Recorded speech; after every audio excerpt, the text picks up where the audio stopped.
Alhamdulillah, kami berdua dan juga sebenarnya bersama dengan Dr. Tifa, bersama juga dengan Dr. Taufik dan juga dengan Pak Rizal Fadilah, ya. Kami tadi di dalam bersama dengan tim TPUA, ya, dan langsung diketuai oleh Pak Egy Sujana dan juga ada Pak Muslim Arbi, Bu Kurnia dan juga beberapa petinggi TPU yang lain. Kami alhamdulillah sudah memaparkan dan sesuai dengan kapasitas itu menyampaikan ke depan paparan dari gelar perkara khusus, ya. Pertama-tama yang perlu saya sampaikan, karena saya tahu itu insya Allah itu pasti akan ada tantangan dari mereka, ya. Maka saya sudah siapkan dulu, jadi supaya membuktikan gak usah banyak pertanyaan. Saya tadi sampaikan kenapa saya juga bicara soal Undang-Undang Keterbukaan Informasi Publik. Nah, sebelum tentang Undang-Undang Keterbukaan Informasi Publik itu diberikan, saya sampaikan kalau selama ini mungkin teman-teman banyak lihat, saya dulu ikutnya keterlibatan di apa? Ini adalah surat dari Kementerian Komunikasi dan Informatika, masih zaman menterinya Pak Syamsul Muarif. Jadi ini surat di tahun 2003. Saya adalah termasuk diundang secara pribadi, ya, dari Universitas Gadjah Mada. Jadi clear kan, saya Dr. Rismon, Dr. Tifa itu clear banget. Dan yang lainnya adalah para lembaga. Kemudian saya tadi juga sempat, karena ada DPR, saya sampaikan juga. Untuk DPR, saya berkali-kali menjadi ahli di DPR sebelum saya menjadi anggota DPR, ya. Jadi clear banget. Ini undangan untuk khusus pribadi saya selaku ahli multimedia telematika. Dan yang paling menarik tadi membuat para penyidik itu agak ada yang senyum adalah apa? Sebelum undang-undang itu disahkan, saya justru memberikan penjelasan kepada Divisi Humas Mabes Polri waktu itu soal Undang-Undang Keterbukaan Informasi Publik dan Undang-Undang ITE. Nah, jadi saya dan Dr. Rismon tadi didengar betul dan kami itu sesuai dengan kapasitas. Kami karena dibekali dengan insya Allah ilmu pengetahuan, kami kemudian tadi memaparkan apa yang ada, yang tadi mungkin pada saat masuk sudah disampaikan, tapi ini saya jelaskan lagi. Saya menjelaskan tentang analisis teknis ijazah dan skripsi yang 99,9% palsu, ya. Dan saya terbuka sekali, kami terbuka.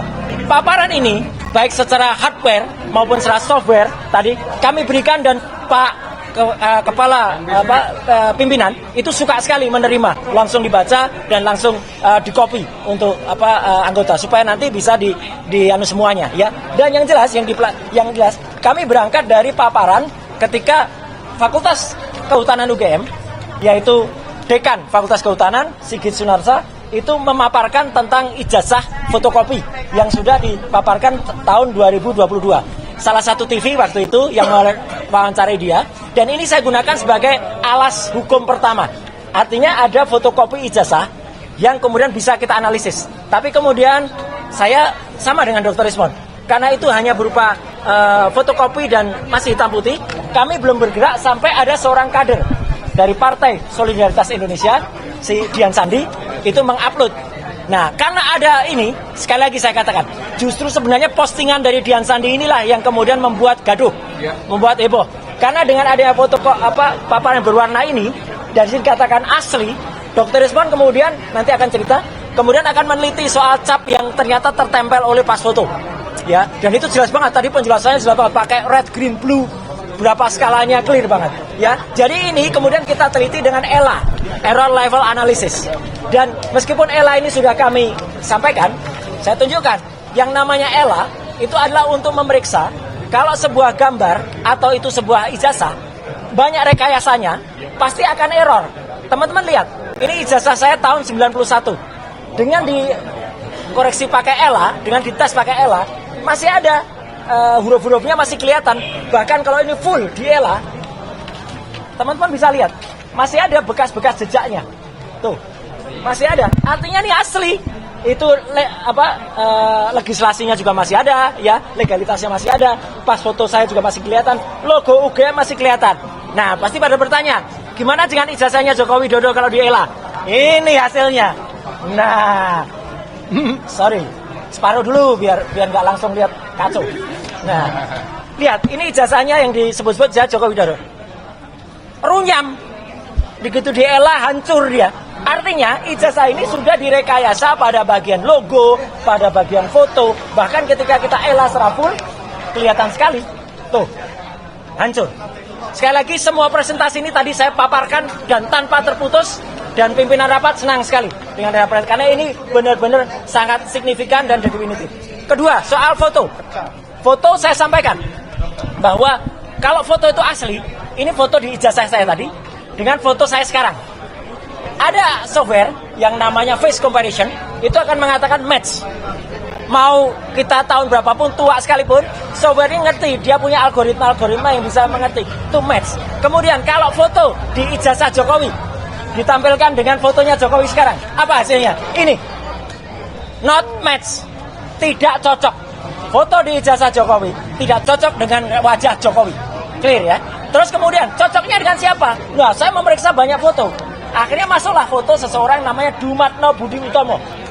Apakah foto Dumatno ini kemudian ada yang cerita, oh tahun 85 Dumatno itu baru 8 tahun. Ya bukan tahun 85, ini dipalsukan.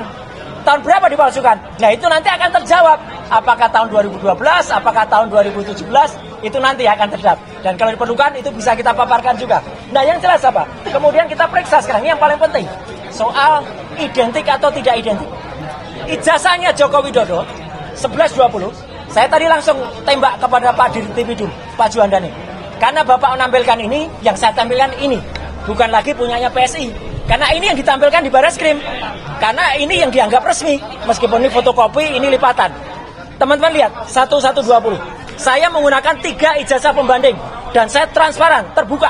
Tidak ditutup-tutupi ijazahnya yang mana. Itu tadi saya tantang, saya challenge. Jadi kalau Barreskrim, Pak Juandani senyum tadi. Tolong tampilkan nomor ijazahnya. Ini nomor ijazahnya. 11.15 milik Fronojiwo. Saya berani tampilkan ijazahnya untuk pembanding. Jadi kalau Pak Fronojiwo tadi bahkan dikatakan, berani nggak kalau nanti Pak Fronojiwo dihadirkan? Sangat berani. Ya, 11.15 Fronojiwo, kecuali yang ini.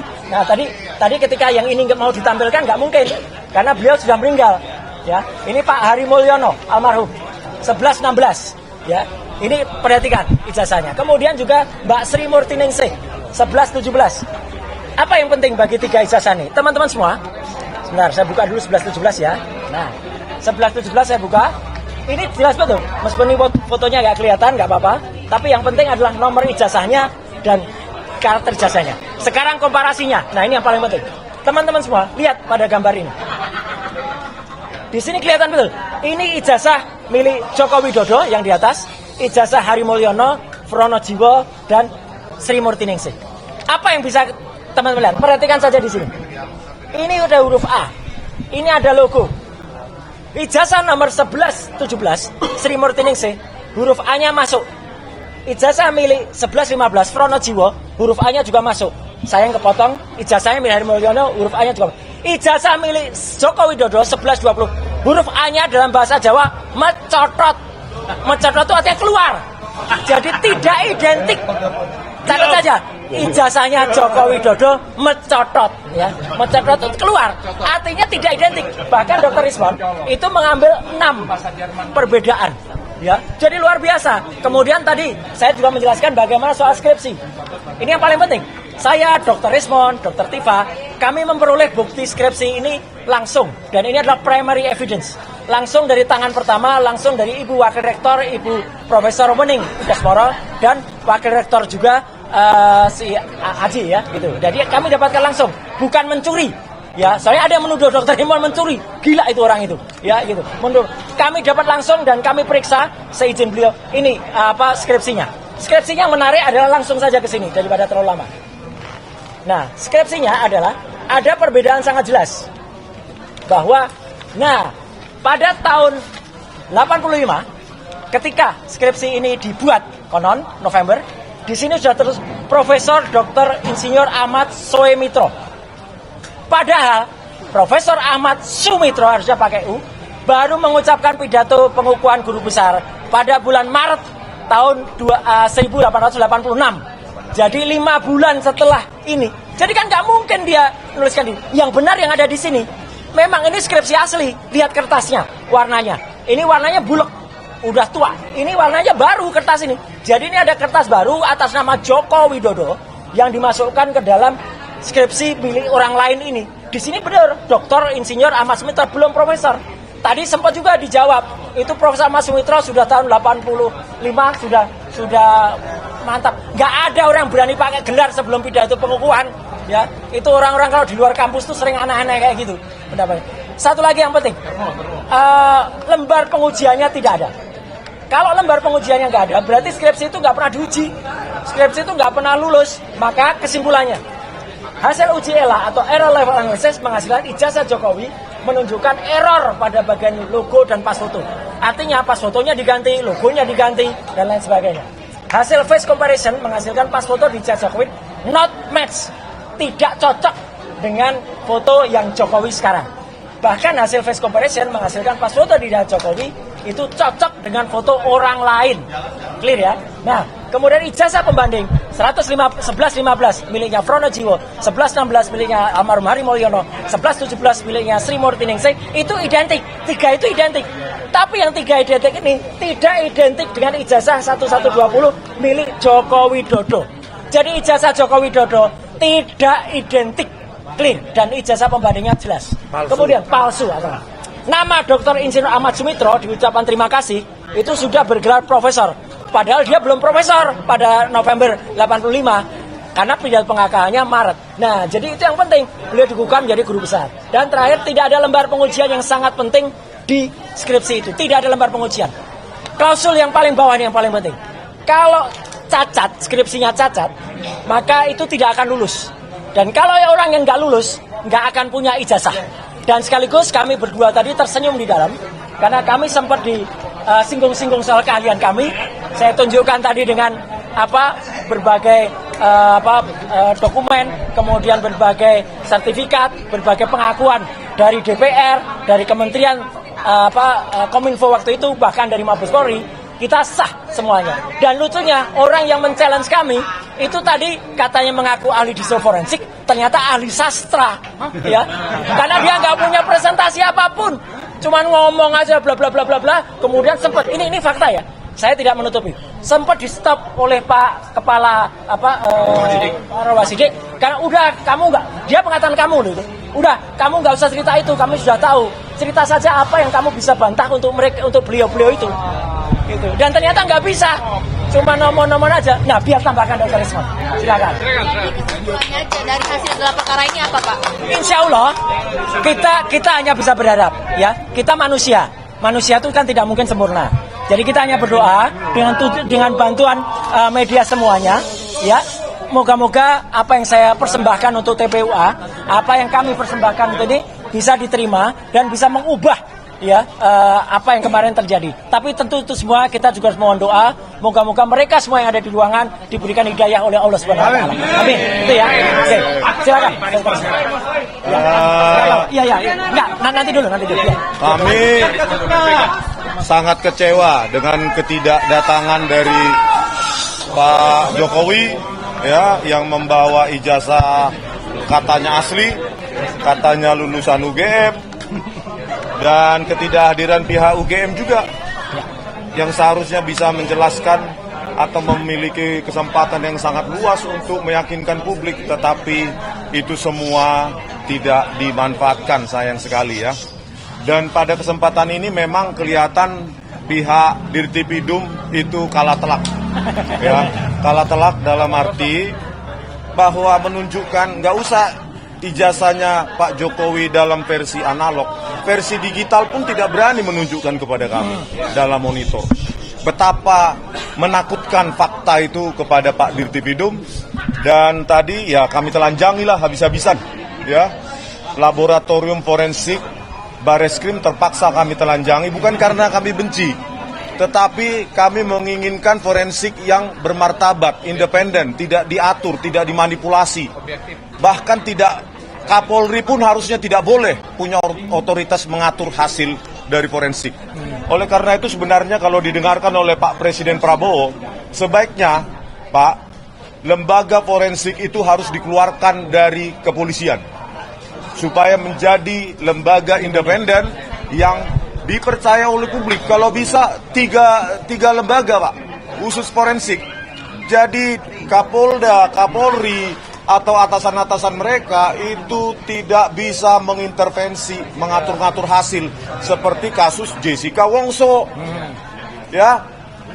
Dirtipidumnya Krisnamurti, Kapoldanya Tito Karnavian, Kepala Laboratorium Komputer Forensik Muhammad Nual Azhar, mereka berkomplot dengan para jaksa memanipulasi barang bukti digital, mengabur-ngaburkan menggunakan software gratisan yang bernama iRightShop.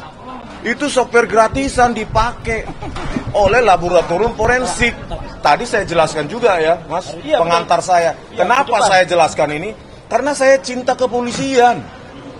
Supaya forensik ini benar-benar untuk kita semua, untuk rakyat. Dan nggak berani dipotong tadi oleh polisi. Iya, dan seperti ini, Tito Karnavian ingin jadi Kapolri, dimanipulasi oleh Muhammad Nur Lazar lewat software gratisan iRightShop untuk mengabur-ngaburkan dan menganimasi.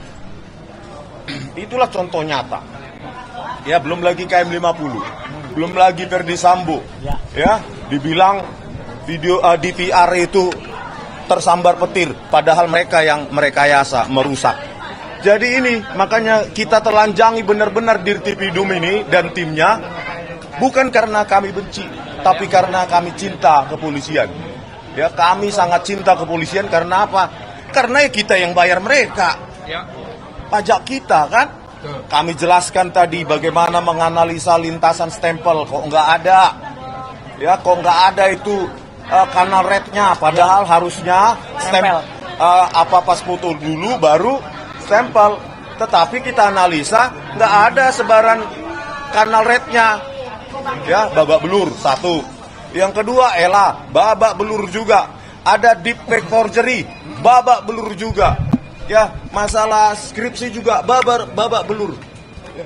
Yang mengatakan, yang disimpulkan secara prematur, lembar pengesahan skripsi Joko Widodo hanya diraba, dirasakan ada cekungan, disimpulkan hanya hand press dan letter press, dan nggak bisa dijawab hari ini. Jadi kapan kesimpulannya disampaikannya, Bang? Kesimpulannya pasti kalah telak gitu. Ya, apapun hasilnya, karena memang tadi sempat Dirtipidum melirik saya ke belakang waktu saya merepresentasikan, seolah-olah memohon ampun Bang. Seolah-olah ya? Iya, seolah-olah ampun Bang, cukup lah Bang, jangan kulitin terus Bang, ampun Bang. Jadi Wirawasidi menyampaikan kapan menyampaikan kesimpulan dari gelar perkara? Ya, kapanpun itu, saya kira Karwasidik harus fair. Ya, banyak sekali celah-celah yang mengatakan bahwa kesimpulan dari forensik Bareskrim Polri yang diumumkan oleh Dirtipidum itu sangat-sangat prematur. Kalau berani, periksa Pak Iman Raharjo. Bagaimana kiosnya itu yang menjadi calo dokumen palsu di Pasar Pramuka Pojok. Kaitannya atau korelasinya dengan lompatan kuantum karirnya menjadi komisaris dan wakil menteri desa, kalau tidak ada hubungan jasanya dengan Joko Widodo. Panggil semua dong. Periksa semua, karena ini sudah pasti palsu. Kalau nggak palsu, pasti dibawa tadi. Ditampilkan digital aja nggak berani. Bang, tadi ini berarti udah selesai ya gelar perkara? Sudah selesai. Selesai. Yakinlah itu palsu. Karena bayangkan, hanya menampilkan versi digital aja nggak berani. Versi digital, takut. Kami analisa cuma pakai mata aja takut. Satu lagi, sebelum Pak Rizal Fadila, ada satu hal yang sangat konyol tadi disampaikan oleh kuasa hukum mereka. Jadi menurut mereka, ijazah itu bisa dianggap asli kalau UGM sudah menyatakan asli. KPU sudah mengatakan asli. Padahal UGM itu hanya melegalisasi, jadi bukan menyatakan asli. Dan mereka mengatakan, mereka menggunakan analogi yang sangat konyol. Jadi kalau misalnya pemeriksaan jenazah, ya jenazah sudah cukup pakai visum, otopsi selesai. Kan nggak perlu ijazah jenazahnya dihadirkan. Nah itu konyol. Jenazahnya perlu dihadirkan. Contoh kasus Joshua, ya kan? Otopsi bisa salah, visum bisa salah. Maka ini jangankan jenazah, ijazahnya harusnya dihadirkan dan akan terbukti kalau ijazah dihadirkan itu terbukti akan palsu. Pak Rizal.